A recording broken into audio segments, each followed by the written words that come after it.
Have you ever been told you don't belong just because of how you look, what you wear, or where you come from?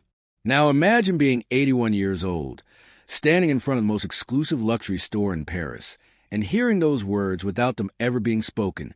That's exactly what happened to Dolores Jordan, the mother of the greatest basketball legend of all time, Michael Jordan. When she decided to give herself a small birthday gift, after a lifetime of sacrifice, raising children alone, working endless jobs, she expected kindness. Instead, she met a door that wouldn't open. A security guard looked at her plain travel clothes and said quietly, "We're closed for a private event." But the store wasn't closed. She watched others walk in, elegant, shining, expensive. What neither she nor that guard could imagine was at the moment he denied her entry, he lit the spark of a story that would shake an entire industry. Because when Michael Jordan learned what had happened to his mother, he didn't just get angry. He made a decision that redefined what luxury truly means. Stay until the end, because what happens next isn't just revenge. It's a transformation, a lesson that will change how you see value, dignity, and power forever. The sky over Paris was painted gray that morning, thick with the promise of rain. 81-year-old Dolores Jordan walked down the elegant Avenue Montaigne, her steps slow but proud. She wasn't here to impress anyone, just to celebrate herself quietly after a lifetime of putting others first. Her reflection shimmered in the boutique windows. Short black hair, a soft sweater, simple trousers, travel shoes slightly worn from miles of love and labor. She smiled faintly. "It's time to give myself a gift," she whispered. In front of her stood Beller, the most exclusive boutique in Paris. The kind of place that glowed with money, golden handles, glass walls, and a silence that made people whisper. For years, she had heard of it, the way others talk about unreachable dreams. But today, she wasn't reaching. She was walking in. As she approached, a tall man in a black suit straightened by the door. His nameplate read Vincent. His eyes were sharp, scanning each passerby like a judge measuring worth. When a glamorous couple arrived, she dripping diamonds, he carrying bags from other luxury stores, Vincent opened the door with a graceful bow. "Welcome to Beller," he said, his tone smooth as velvet. Dolores waited until they entered before stepping forward, her heart trembling but hopeful. But when Vincent's gaze fell upon her worn shoes and travel-wrinkled clothes, his smile froze. His hand shifted, blocking the door. "I'm sorry, ma'am," he said coolly. "We're closed for a private event." Dolores blinked, confused. "But those people just... they're on the guest list," he cut in. Through the glass, she saw shoppers moving freely inside. Another elegant woman arrived. Vincent stepped aside instantly. "I just wanted a small gift," Dolores murmured. "It's my birthday." Vincent tilted his head, scanning her again. "Perhaps another store would suit your budget better, madam. There are tourist shops near the river." The words stung. A lifetime of strength couldn't stop the ache rising in her chest. But she lifted her chin, her dignity unbroken. "Thank you for your time," she said softly, turning away into the drizzle that began to fall like silent tears. Rain began to tap against the cobblestones as Dolores walked away, her thin sweater quickly soaking through. She didn't rush. There was nowhere to go, no party, no waiting family, just a quiet hotel room and a birthday she had hoped would feel different. Behind her, through the glass walls of Beller, music floated out. Soft jazz, the clinking of champagne glasses, polite laughter. Inside, wealth glittered. Outside, dignity wept silently under the Paris rain. One of the clerks, a young woman named Zara, watched from inside. She had seen it happen. The quick judgment, the polite cruelty. Her stomach twisted. "Shouldn't we have let her in?" she whispered to her supervisor. The older woman didn't look up. "Mind your section, Zara. Vincent knows who belongs here." But Zara couldn't forget the woman's face, calm, proud, and wounded. She wanted to run after her, to hand her an umbrella, to say you do belong here. Instead, fear anchored her feet. She needed this job. Outside, Dolores straightened her back. She had faced harder things than a pretentious doorman. Still, as rain slid down her cheeks, she couldn't help but feel the sting. Not just exclusion, but a memory. She had been here before in different forms 1,000 times. Told she was too poor, too plain, too not enough. When she reached her hotel, she hung her wet clothes by the radiator and wrapped herself in a thin white robe. She didn't cry, not yet, but when she looked out the window at the blurred lights of Paris, the tears came quietly. 81 years old, she thought, and still being told I don't belong. She picked up her phone. 3 birthday messages from her children blinked on the screen, but she couldn't bring herself to reply. What could she say? That after all these years, after everything she had built, she still felt like that young, single mother trying to prove her worth in a world that never looked twice? Dolores sighed and whispered, "You'd think it would stop hurting after a while." As midnight approached, the rain outside softened to a drizzle. Paris shimmered under streetlights, reflections of gold and gray dancing across the wet pavement. Inside her small hotel room, Dolores Jordan sat quietly, staring at her phone. Her finger hovered over a familiar name, Michael. For a long moment, she hesitated. She didn't want to sound like she was complaining. Not to her son, the man who had given the world so much inspiration, who still called her every birthday without fail. But silence felt heavier than pride. She pressed call. Miles away, in a sleek office filled with glowing screens and half-finished plans, Michael Jordan was deep in discussion about new investments. He didn't know that one phone call was about to shift his focus from profit to purpose. "Hey, Mom," he answered, his voice instantly warm. "Happy birthday. I was just about to call you." Dolores smiled faintly. "You always beat me to it." "You sound tired," Michael said, leaning closer to the screen. "How's Paris? Did you buy something special?" Her throat tightened. "Paris is beautiful. And no, I didn't buy anything." He frowned. "That doesn't sound like you. What happened?" She tried to laugh it off. "Nothing worth talking about. I just stopped by a store, a little place called Beller, and, well, let's say they didn't think I looked rich enough to come in." Michael's easy smile vanished. His eyes darkened, focused. "What did you just say?" "Don't do anything dramatic," she said quickly, raising her hand. "It's fine, really. I'm too old to care about silly things like that." But her son's mind was already racing. The same determination that once turned every defeat into victory now burned behind his calm stare. "What was the name again?" he asked softly. "Beller, on Avenue Montaigne. And please, Michael." He smiled faintly. "Don't worry, Mom. I won't do anything you'd be ashamed of." But Dolores knew that tone. She had heard it before. When he first said he'd make the NBA, when he decided to build his own empire, it wasn't anger. It was purpose. After they ended the call, Dolores sat for a long time staring at her reflection in the dark window. She knew her son too well. That look in his eyes wasn't rage. It was a quiet storm of someone already planning something impossible. She whispered into the night, "Please, Michael, don't make this bigger than it is." But somewhere across the ocean, Michael Jordan was already wide awake, his mind turning like an engine. At 5:30 the next morning, he walked into his office before dawn. His assistant, Theo, nearly dropped his coffee. "You're early, sir." "Couldn't sleep," Michael replied. "I need you to find everything you can about a boutique in Paris called Beller." Theo blinked. "The luxury house? They've been around for over a century." Michael nodded slowly. "Then you'll find them easily. I want to speak to whoever owns the building." Theo hesitated. "May I ask why?" "Because," Michael said quietly, "someone disrespected my mother there." Hours later, Theo returned with a stack of papers. "Here's what I found. The store is managed by L'Heritage, a French company that leases its flagship property from a real estate firm based in Monaco." Michael leaned back, his expression calm but sharp. "Call them. Tell them I'm interested in buying the building. Not renting. Buying." Theo froze. "All of it?" "The entire property." "Every square foot," Michael said, "and lock in a 10-year lease extension. I don't want them moving out before I'm done." Theo scribbled notes, his pulse quickening. He had seen Jordan determined before, on courts, in boardrooms, but never like this.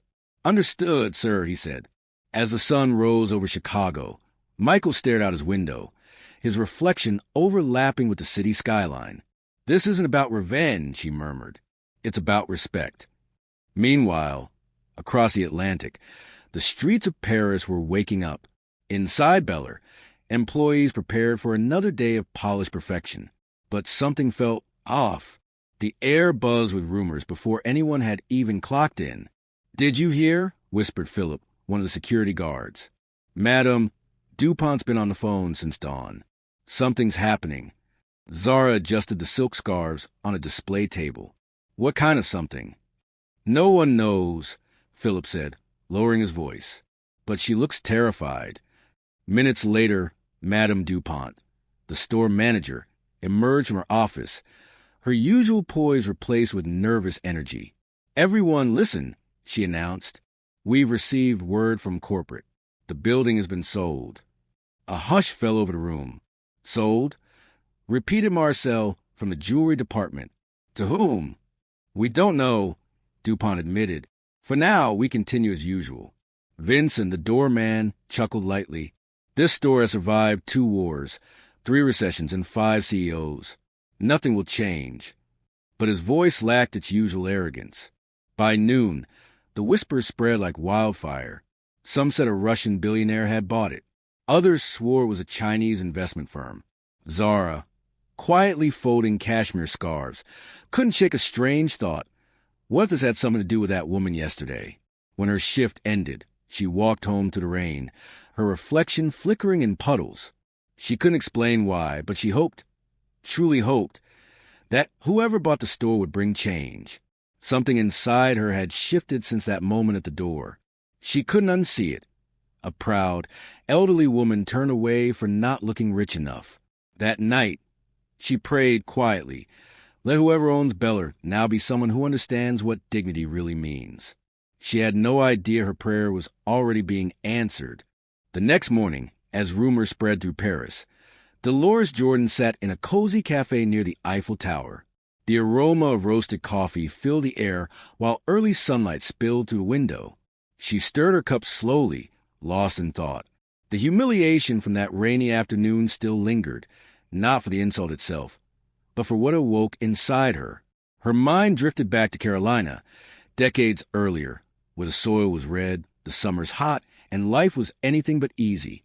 She could still hear the laughter of her 3 children, Larry, Rosalind, and Michael, echoing through their small house. Back then, she was young and strong, but the world hadn't been kind. She remembered the day her landlord pounded on the door, his voice thick with disdain. "You're behind again, Mrs. Jordan." Little Michael, no more than 7, stood beside her, his small hand gripping hers. "My mom works hard," he said firmly. "She'll pay." The landlord scoffed and left. But that night, after the children fell asleep, Dolores sat at the kitchen table and cried quietly.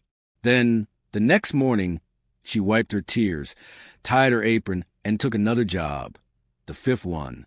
"Why do you work so much, Mama?" asked Rosalind one evening. "Because that's what mothers do," she said softly. "We find a way." And she always did. She fed her family, kept them in school, built dreams out of exhaustion. Even as the years went by, even when Michael became a star, she never forgot those years of judgment. The looks, the rejection, the silent cruelty of people who thought poverty meant worthlessness. Now, in Paris, sipping her coffee, she whispered to herself, "I thought I'd left those days behind." Outside, the bells of the city chimed. Somewhere across the ocean, her son was moving mountains in silence. 3 days had passed since the incident. In Paris, luxury whispered as usual. In Chicago, purpose stirred like thunder before a storm. At precisely 5 a.m., Michael Jordan was already seated in his office. The skyline shimmered outside, but his focus was locked on the paper spread before him. Documents detailing Beller's ownership structure, subsidiaries, and history. Theo entered, still half asleep, but carrying a folder. "We confirmed it. The building's owner is Leritage, but the property itself belongs to a Monaco-based firm called Maison du Rocher." Michael nodded slowly, eyes cold with clarity. "Make them an offer." Theo hesitated. "Sir, that's one of the most valuable retail spaces in Europe." I didn't ask for an appraisal, Jordan said evenly. I said make the offer. Theo exhaled, recognizing that tone, the one Michael used before every championship game. It meant there was no turning back. By noon, calls had been made. By nightfall, signatures were arranged. Money, enough to make headlines, moved silently through international wires. And when the ink dried, Michael Jordan, the son of the woman who had been denied entry, was now the owner of the building that once turned her away. But he wasn't finished. This isn't about owning a store, he told Theo. It's about changing what the store stands for. Theo frowned. What do you mean? Michael leaned forward. Luxury shouldn't make people feel small. It should make them feel seen. He turned his chair toward the window, watching the fading sunset reflect off the glass towers. We're not going to destroy Beller, he said quietly. We're going to redefine it. That night, a private message left Paris headquarters trembling. Effective immediately, Beller and its flagship property are now under new ownership. Details to follow. No one yet knew that the name behind the purchase would change fashion forever. The next morning, Paris buzzed with whispers. Inside Beller, something felt different. The air was too quiet, the smiles too forced. Everyone sensed that the ground beneath them was shifting, though no one could see where it would land. At 9 a.m., Madame Dupont gathered the staff in the central hall. Her usual elegance was replaced by tension. Everyone, please listen carefully, she said. The company has just informed me that both the building and the brand have been acquired. A gasp rippled through the team. By who? Asked Zara, her voice small but curious. Madame Dupont pressed her lips together. We don't know yet, but we've been instructed to prepare for a private event this evening. The new owner will be here. Excitement and fear collided like sparks in the air. The employees scattered to prepare the store, polishing glass, arranging displays, refilling champagne trays. Vincent, the doorman, straightened his uniform in the mirror, his arrogance returning like armor. Whoever it is, he muttered, they'll want things to remain exactly as they are. People like us don't get replaced. Zara, passing by, gave him a look. People like us? She asked quietly. He smirked. People who know the difference between customers who belong here and those who don't. Zara said nothing, but her stomach turned. She thought of the woman with the kind eyes, drenched in rain, turned away like she was invisible. By late afternoon, luxury cars began to roll up outside. Red carpets were unfurled. Champagne chilled in silver buckets. Madame Dupont ordered the lights dimmed and the music soft. Tonight, she whispered, we host history. But even she couldn't imagine how right she was. Across the ocean, Michael Jordan boarded a private jet bound for Paris. The world was about to learn what happens when respect becomes personal. That same morning, Dolores Jordan woke to the soft chime of her hotel room phone. Still in her robe, she shuffled toward the door, surprised to find a hotel attendant standing there with a silver tray. Good morning, Madame Jordan, he said politely. A delivery for you. On the tray lay a single cream-colored envelope, sealed with gold wax and embossed letters. Beller. Her heart skipped. She signed the slip and took the envelope, confused. It was heavy, expensive, the kind of stationery reserved for royalty. Slowly, she opened it. Inside was a gold-edged invitation card that read, You are cordially invited to a private event at Beller, Avenue Montaigne. Tonight at 7 p.m. formal attire required. Dolores stared at the words. Beller? The same store that had turned her away? She set the card down, half smiling. Michael, she thought, what have you done? She picked up her phone, her thumb hovering over his number. Then she stopped. If her son had gone to the trouble of arranging this, she would let him have his moment. Later that afternoon, she opened her suitcase and found her best dress, a simple black gown, elegant and timeless. She smoothed the fabric gently, whispering, It's been years since I've worn you. By 6:30, Paris had transformed into a painting. The rain had stopped, leaving the streets glistening. Black cars and limousines lined the boulevard outside Beller. Inside, chandeliers blazed, violins played softly, and the air smelled of white roses and new beginnings. The staff moved like dancers, nervous yet graceful, unaware that this night would change their lives forever. At exactly 6:55, a taxi stopped at the red carpet. Dolores stepped out slowly, her poise regal, her presence quiet but commanding. Cameras flashed. For the first time, she wasn't just Michael Jordan's mother. She was the woman the world was about to meet. The moment Dolores entered Beller, time seemed to pause. Every chandelier shimmered. Every violin note hung in the air as eyes turned toward her. She walked slowly, gracefully, her black gown catching the light like midnight silk. At the door, Vincent froze. For a split second, he didn't recognize her. The woman he had turned away. His trained smile faltered. "Good evening, madam," he said awkwardly, bowing slightly. Dolores smiled gently. How lovely to be welcomed this time. The words struck him like a whisper of justice. He stepped aside, speechless, as she entered the store that had once rejected her. Inside, Zara spotted her instantly. Their eyes met, and the young clerk felt tears threaten to rise.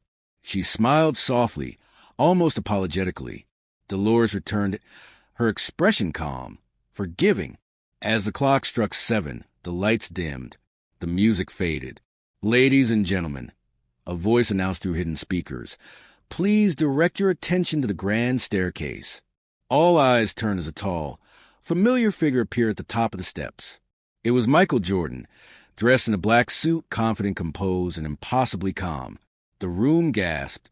Even those who didn't know his face felt the gravity of his presence. He paused at the top of the staircase, looking down over the glittering crowd, then toward his mother.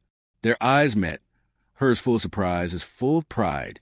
He descended the stairs slowly, every step deliberate. When he reached the final step, a server offered him a glass of champagne. He took it, raised it, and spoke, "Good evening. Thank you for coming on such short notice." A ripple of curiosity moved through the audience. Everyone leaned in. "I know many of you are wondering," Michael continued, "why a basketball player will buy one of the most exclusive luxury stores in Paris." Nervous laughter filled the air. He smiled faintly, letting the tension breathe before continuing. "The answer is simple. This isn't about luxury. It's about value, the kind that money can't buy." He turned slightly toward Dolores. 3 days ago, my mother came here to buy herself a birthday gift. Something small, something special, but she never made it past that door.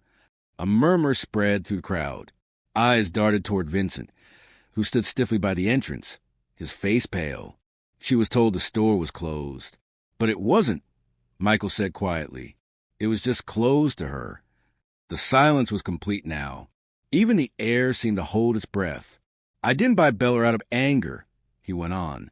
"I bought it because my mother taught me something long before I could afford a single pair of shoes. She taught me that dignity is the rarest luxury of all." He gestured toward Dolores. "Ladies and gentlemen, meet the reason this place exists tonight. My mother, Dolores Jordan." The audience erupted in applause. Some clapped out of respect, others out of awe. A few even wiped tears. Dolores, slightly overwhelmed, shook her head with a shy smile, her eyes glistening. Michael reached for her hand. "Everything you see here, this building, this night, it's all because of one truth. Real luxury begins with how we treat people." The applause slowly faded, replaced by a heavy, expectant silence.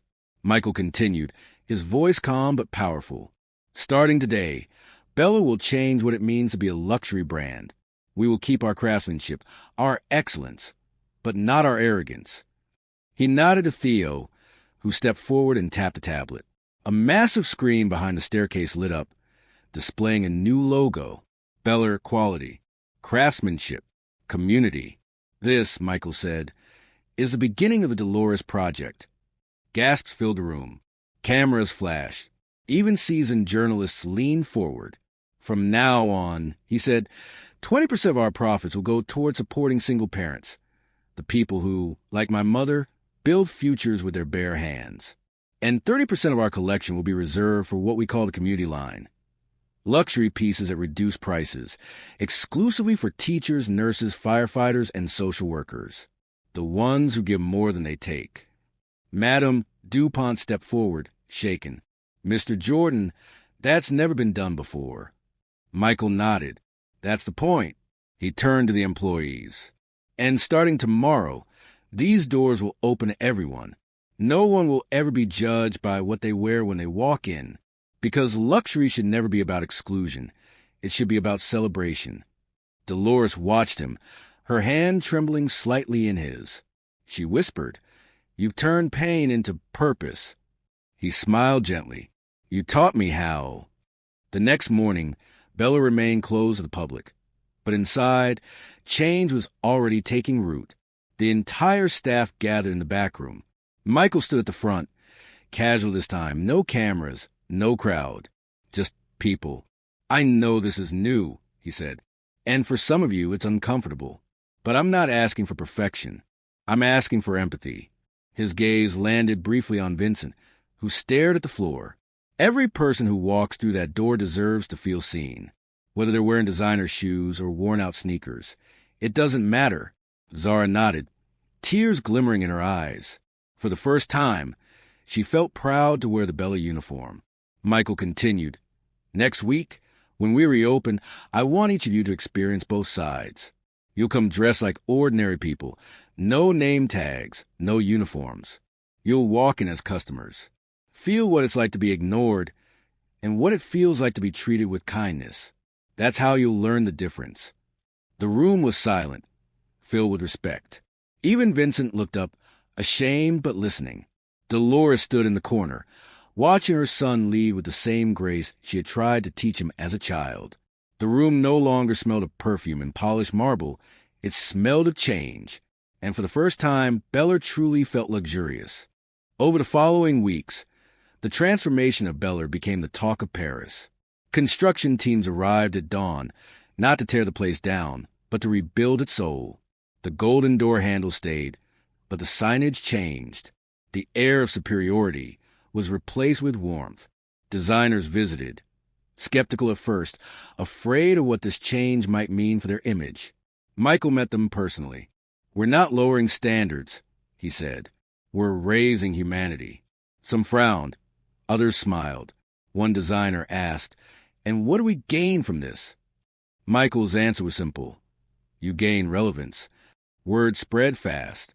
Fashion magazines called it the Bella Revolution. Newspapers wrote, "Michael Jordan turns luxury into legacy." Inside, the staff trained under Zara's new role as head of dignity and service, ensuring every guest, no matter their appearance, was treated as an honored client. Even Vincent returned, humbled. He requested a meeting with Michael, his hands trembling slightly. "I was wrong," he said quietly.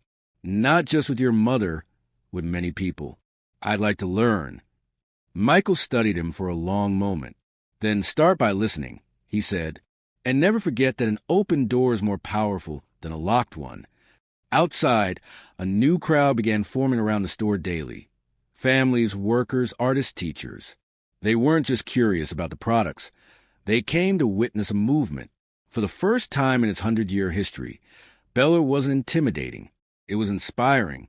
The night before the grand reopening, the store was silent. No music, no glitter, just soft light washing over the polished marble floors. Michael walked to the empty aisles, his footsteps echoing. He stopped in front of the glass doors, where the new logo gleamed under the streetlights. Bella quality, craftsmanship, community. Behind him, Dolores appeared, her silver hair glowing softly in the light. "Can't sleep either?" she asked. "Never could before a big game," he said with a faint smile. She stepped beside him, her gaze drifting over the store.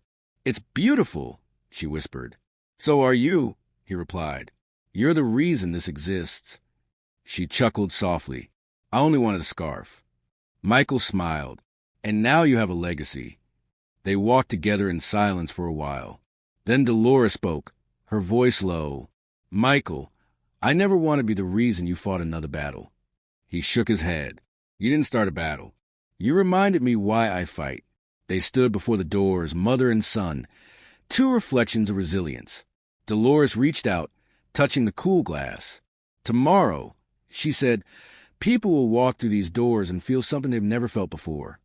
"What's that?" he asked. "Belonging." The next morning dawned bright and golden, a rare sun after weeks of Parisian rain. Crowds filled the street outside Beller. Journalists, celebrities, and ordinary citizens stood shoulder to shoulder, united by curiosity and hope. Cameras flashed as Michael and Dolores arrived side by side. At the entrance, Vincent, now wearing a modest gray suit instead of his ornate uniform, waited with tears in his eyes. He bowed deeply. "Welcome to Beller, Mrs. Jordan. It's an honor to have you with us." Dolores smiled, accepting the gesture not as repayment, but as redemption. "Thank you, Vincent," she said gently. "It's good to be home." She took the golden scissors, looked toward her son, and said, "You ready?" He nodded. "Always." The ribbon fell. The doors opened. And for the first time, the first person who walked was not a millionaire, nor a celebrity. It was Dolores Jordan, the woman once turned away. The moment was captured from every angle. The video flooded social media within hours, titled, "The Mother Who Changed Luxury Forever." Inside, the store buzzed with emotion. Teachers tried on scarves. Nurses sipped champagne. Designers shook hands with janitors. For one shining day, luxury meant something purer, equality. And as Dolores looked around, surrounded by smiles instead of judgment, she whispered, "Now this is beautiful." Within weeks, Beller became a global symbol of transformation. Fashion houses called it the Jordan Effect. Other brands began reconsidering their own definitions of exclusivity. Michael didn't give interviews. He didn't boast. When asked by a reporter why he did it, he said simply, because no one should ever earn respect. It should be given freely. Donations from the Dolores Project poured into community centers, single-parent scholarships, and small businesses led by women. Inside Beller, customers from every walk of life shared their stories. A nurse who'd never owned anything luxurious. A schoolteacher who saved for years to buy a single handbag. They cried, not because of the price tags, but because someone finally said they mattered. Zara, now confident and radiant, trained new employees. Her motto echoed through every corner of the store. Treat every guest like they're the reason the lights are on, because they are. Even Vincent changed. He became the first to greet customers every morning, holding the door open wide. One day, he said quietly to Zara, "I used to guard this door. Now I open it." She smiled. That's the real luxury. Months later, Beller wasn't just a store, it was a movement. Tourists came not only to shop, but to stand where dignity had been restored. In a quiet corner of the boutique hung a framed photograph. Dolores Jordan cutting the ribbon beside her son. Beneath it, a plaque read, "Luxury is not what you own, it's how you make others feel." Dolores visited often, sipping coffee in the lounge while watching new faces walk through the door. Faces filled with wonder, not fear. One afternoon, a little girl approached her shyly. "Are you the lady from the picture?" Dolores smiled. "Yes, sweetheart." "Did you really change the store?" She laughed softly. "No, dear, we all did. Together." That night, as lights flickered off and the city glowed outside, Michael and Dolores stood by the window one last time. "You know," he said quietly, "you once told me being poor doesn't make us less." "And I was right," she replied. "But you proved something bigger, that being rich doesn't make us more." Michael smiled. "If this story touched you," he said, turning toward the camera, "subscribe. Not for me, but for you. Because if this story resonated with you, it means you're ready to believe that kindness is a new luxury." Fade out.